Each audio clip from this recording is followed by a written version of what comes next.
ক'বলৈ একো নাই। আমি ইলেকশ্যনটোত জিকিলোঁ আৰু জিকাটো আছিলে দৰকাৰ, কাৰণ যোৰহাটত আমি নতুনকৈ প্ৰায় 6খন পঞ্চায়ত মোৰ কাম কৰিবলৈ দিছিল। যি হোলোঙাপাৰ অঞ্চলটোত মই কিছু কাম তাত কৰিছিলোঁ। মানুহখিনি তাত যিটো ছ'চিয়েল যিটো আমাৰ ষ্ট্ৰাকচাৰ, তাত ছ'চিয়েল ষ্ট্ৰাকচাৰটো যিধৰণে আগবাঢ়িব লাগিছিল যেন পৰা নাই, তেনেকুৱা যেন লাগিছে। আৰু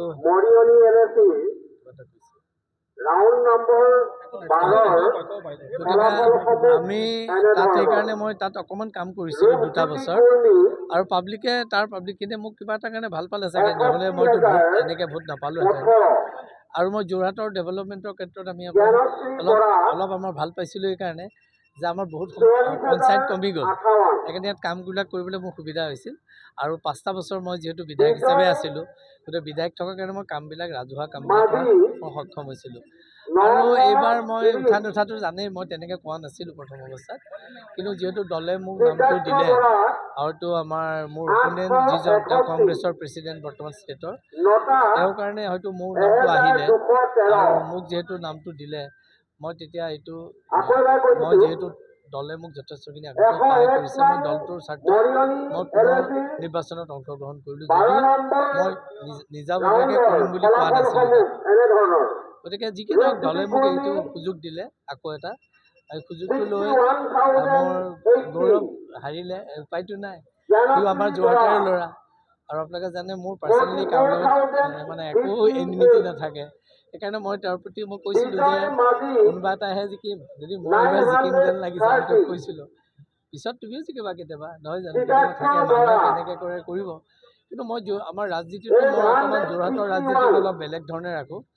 আমি সাধাৰণতে পলিটিকেল ক্লাছবিলাকক লৈ মই কাম নকৰোঁ, আৰু সেইকাৰণে হয়তো মানুহে মোক ভোট দিছে। আৰু বুঢ়াই হ'ল, এতিয়া কি মৰম দিব আৰু। সেইকাৰণে মই নিজে মই এটা হেপ্পী যে মই 2টা কাম কৰিবলৈ যত্ন কৰিম। এটা হৈছে খোৱা পানীটো লৈ পেলাই মোৰ ওপৰত বহুত কমেণ্ট দিছে।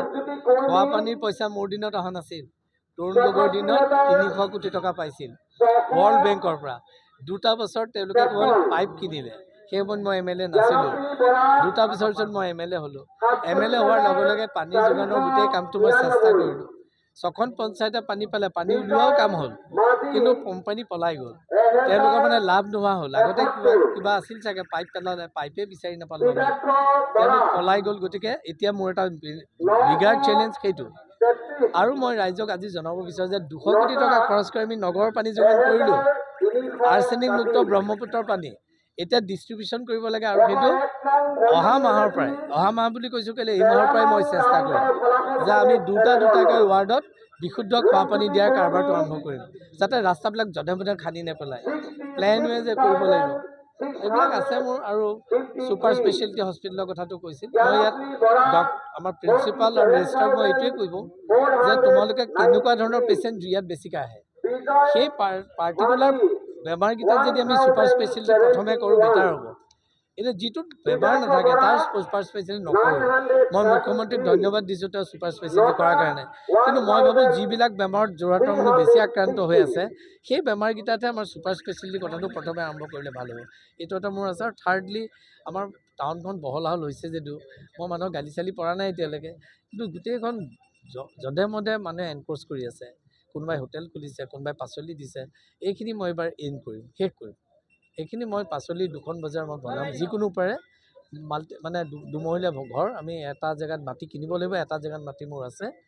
এই 2টা কাম কৰিলে ৰাস্তাৰ কাষৰ পাচলি বজাৰ চব তাত যাবলৈ বাধ্য, তেওঁলোকে জেগা পাব, মানুহো তালৈ যাব। ছেকেণ্ড কথা যে আমি ইয়াত ৰাস্তাৰ কাষত যিবিলাক সৰু সৰু ৰেষ্টুৰেণ্ট আছে, আমি এটা ফুড ষ্ট্ৰীট বনাই আছোঁ, আপোনালোকে জানে।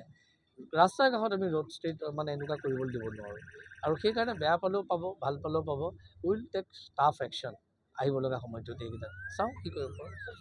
গৌৰৱ গগৈ নাই, এইটো নাই সেইটো কথা ক'ব নালাগে, তেনেকৈ ক'লে মানুহবিলাকৰ তেওঁৰ এটা ইগ' থাকে না। মই তেওঁ পাৰ্চনেল কথা পাতোঁতে 2টা কথা পাতিছিলোঁ, আৰু তেওঁ কৈছে মোৰ তেওঁ ভাতৃতুল্য। মই কোনো পলিটিকেলি মই আমাৰ যোৰহাটত কোনোবা কংগ্ৰেছ, কোনোবা বিজেপি, কোনোবা SGP কৈ মই কেতিয়াও কথা নাপাতোঁ, চব আমাৰ ফ্ৰেণ্ডে, খালি আমাৰ নিজৰ লাইনটো বেলেগ।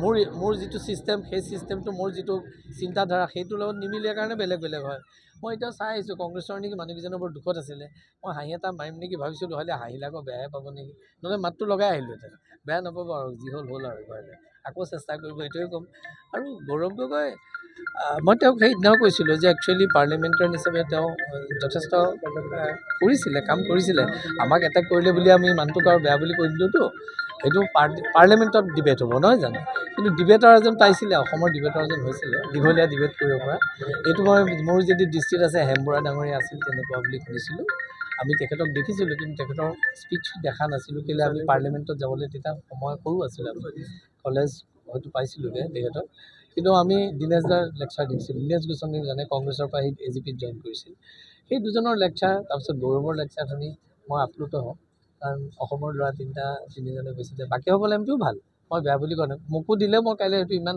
ফ্লুৱেণ্টলি ক'ব নোৱাৰিব পাৰোঁ ইংৰাজীত বহুতখিনি দক্ষতা লাগে বা হিন্দীত হিন্দীতটো মই একেবাৰে বেয়া কিন্তু ইংৰাজী অকণমান হ'লেও খেদাই মেলাই ক'ব পাৰিম সেইটো দিগদাৰ নাই কিন্তু মোৰ মানে ভাল লাগে ভালকৈ যেতিয়া স্পীচবিলাক দিয়ে অসমৰ ল'ৰা এটাই দিলে মোৰ ভাল লাগি যায় সেইটোৱে কথা ঠিক আছে